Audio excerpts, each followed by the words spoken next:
With Overwatch's return, and I mean the organization, not the game, because that's not going anywhere, that includes Hana Song of South Korea, also known as D.Va, the professional StarCraft player turned mecha pilot, and our favorite video game gremlin. Hi, I'm your host Alpha Lance with the Leaderboard, and this is Overwatch's Dark Secrets of D.Va. Don't forget to subscribe and click the bell icon to become part of the notification squad. Now let's get started.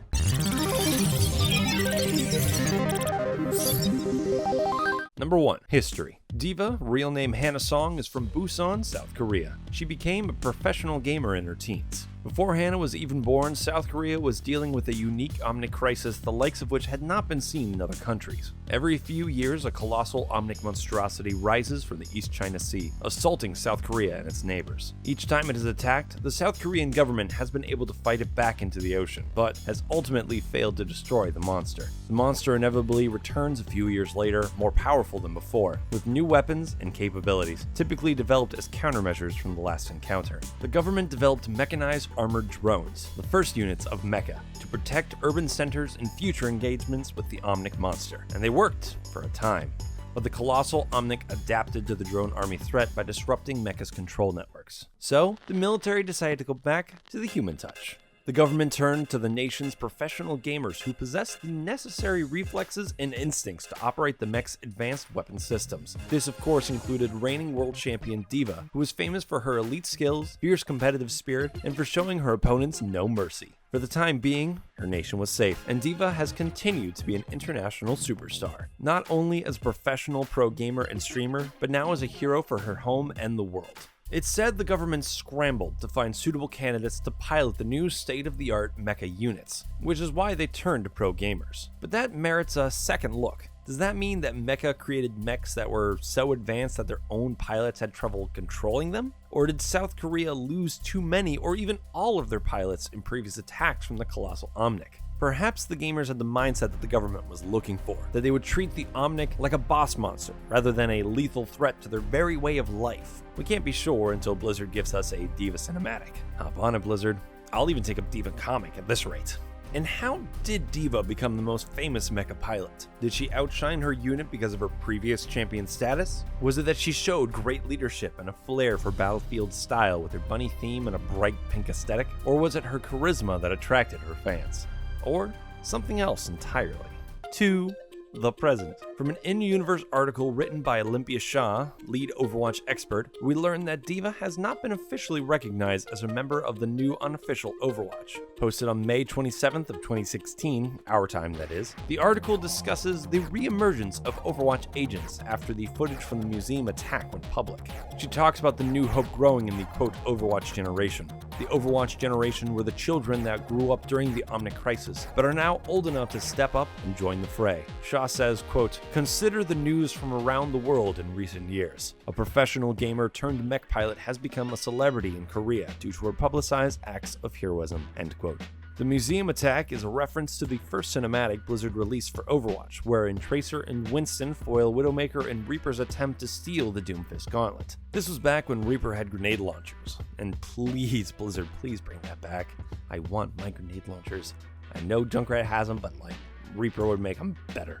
Edgier, at least. While we can't be sure how much time has passed in the Overwatch universe since the museum attack, we do have a clear marker of time: Orisa.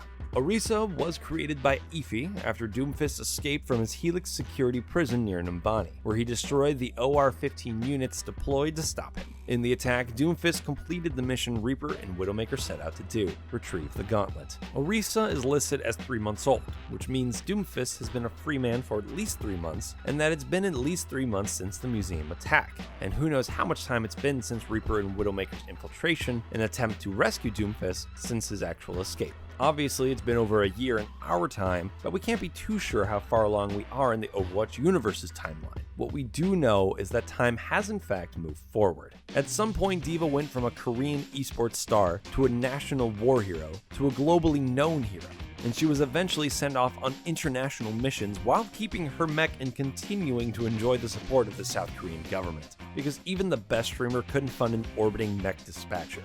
I know how often I fire off my ult, and I don't even want to know how much each of those cost. Each mech is covered in sponsor stickers though, just in case in the middle of battle McCree thinks, I do need a new keyboard back home. Maybe I'll buy it from Razer. Most likely these sponsors enjoy the publicity that comes from funding an international superstar. Their heroes travel the world, stopping dangerous threats by firing missiles and setting off explosives, while on live stream, mind you. Apparently D.Va's missions aren't secret or covert because she's said to be streaming on whatever the universe's version of Twitch is. Even though Overwatch is a rather lighthearted game, it still features live fire combat, which makes for a very dark implication. The fact that what are effectively snuff films function as entertainment in this universe. And sorry Twitch, I don't care what you think your maturity filter is, I don't think that's stopping anyone. Perhaps D.Va wasn't the first to stream her combat. Maybe all mecha combat was recorded. It's likely that such advanced suits came with recording equipment, since they've also got speakers, not to mention holographic displays that can play games and disco lights. Plus, D.Va's mech probably wasn't modified for streaming, rather the equipment was already there, and she used it for that purpose. Or maybe streaming combat was the government's attempt to lighten the mood and ease the minds of a city under constant threat. And it probably helps distract from the fact that the government has been unable to destroy the monstrosity for over 20 years. It's said that D.Va treats combat like a video game, which makes the character fun to play, but it's not really a healthy mindset, especially for a soldier with an explosive payload and infinite ammo. It's possible that Hannah has never taken the theater of war seriously, or perhaps that Hannah's mind has retreated back to the simpler times of video game combat, where faceless troops had no history, where they all had the same voice and one-liners and were easily replaced with the necessary minerals and Vespian gas. A time before her rival StarCraft players became her brothers and sisters in arms.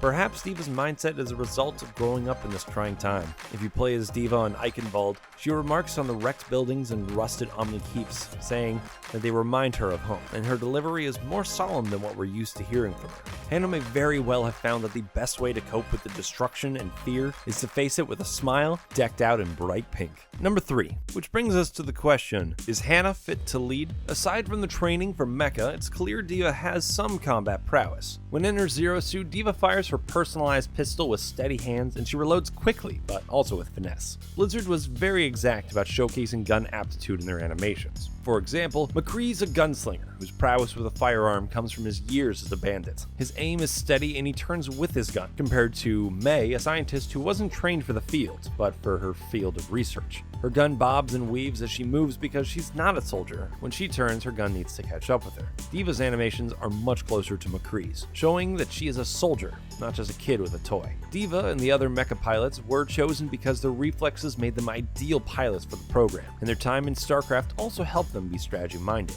For those unfamiliar with the franchise, StarCraft is a real-time strategy game where players build and control armies from one of 3 different factions. They fight for dominance until their enemies are completely wiped out or admit defeat. Players must simultaneously collect resources, research upgrades, and manage vastly different troop types to build faster and better than their opponents. Players choose between human Terrans, the adaptive Zerg, or the elegant Protoss. Rather than being interchangeable cookie-cutter factions, each have unique units and playstyles that can be used in a variety of ways. Back before Overwatch's release, Blizzard shared D.Va's StarCraft player profile as a teaser for her character. D.Va's preferred race is, drumroll please, random. Now while this may just be so that Blizzard doesn't have to choose sides, it is canon, which shows D.Va's ability to react not only to her opponent's strategies, but to be able to adapt her tools provided to her. With a long list of strategies to use against varying factions, it's safe to say D.Va's playbook is rather thick. Now D.Va is commanding from the front lines, and with StarCraft's strategy mixed with her formal training from the South Korean military, Hannah Song is combat ready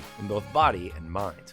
Disregard the Mountain Dew and Doritos. But at the age of 19 and with her GG attitude, she may still be a ways off from filling Jack Morrison's shoes from the Overwatch Golden Age. In this new age with this new tag team group, maybe it would be better to have an older soldier like Farah, with Lieutenant Song as a strong unit leader, much like Reinhardt in Excursions like in the Uprising event in Kings Row, England. Thanks for watching. This has been Dark Secrets of D.Va. Once again, I'm your host, Alpha Lance, with the Leaderboard. Comment below to tell us whose dirty laundry you want aired next. Do you think D.Va is fit to lead? How many mechs do you think she can call in before the Korean government cuts her off? Make sure to hit that bell icon to become a part of the notification squad and subscribe to the Leaderboard, your home for video game facts.